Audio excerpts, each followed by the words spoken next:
The way we became GC leaders here at the well initially was 10 or 11 months after the well was planted. We were asked to be a part of a group that was training up GC leaders, and they paired us with Peyton and Lindsay Gotch, and we launched our first GC, and we led there for, I think, 3.5 years. And then we took a break. We had our fourth kid and decided we just needed to take some time to not be leading.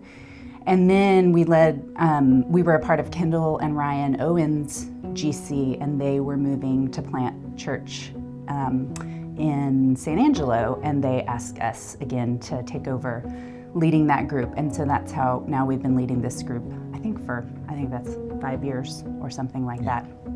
So how we've seen God move in our group has just been over time, I think, seeing people grow in their faith, specifically walking through some really difficult challenges, and just seeing others come around our group members, see God help with healing and peace through difficult times, and it's really just been amazing to see how people have grown and changed in their relationship with the Lord. Being a GC leader can seem so hard and intimidating, and it definitely isn't something that we initially were like, oh yeah, we really want to be GC leaders. But we jumped in with both feet and have spent so much time on our knees trusting the Lord that He's going to provide what we need to be the leaders that He's calling us to be, and trusting that He's going to equip us for that work that He's called us to. One of my greatest joys is seeing people find a place to grow and be known in meaningful biblical community. We believe the church isn't just a Sunday gathering, it's the body of believers, and the Christian life was never meant to be lived alone. That's why we have gospel communities, spaces where we truly live out our faith, encourage one another, and walk together as we follow Jesus. In gospel communities, the word isn't just discussed, it's lived out.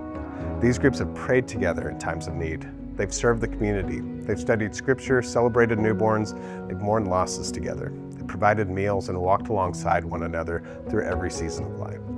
They've embodied the one anothering that the gospel calls us to, loving, encouraging, and bearing each other's burdens as a family of God. And since August, we've had 200 more people join us each Sunday than the year before. That's 200 more testimonies, 200 more believers longing and searching for biblical community. Because of that, we need more gospel communities and more leaders willing to step out in faith.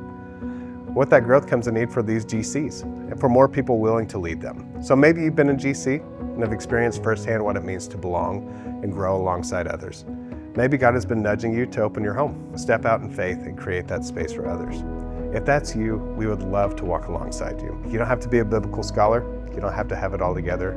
You just need a heart that's willing to create a space for others to know and be known.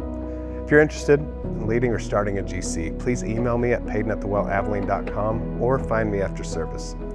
Thank you for helping us be a church that pursues Jesus, embodies biblical community, and lives on mission, so that everyone who walks through our doors finds not just a seat on Sunday, but a place to belong.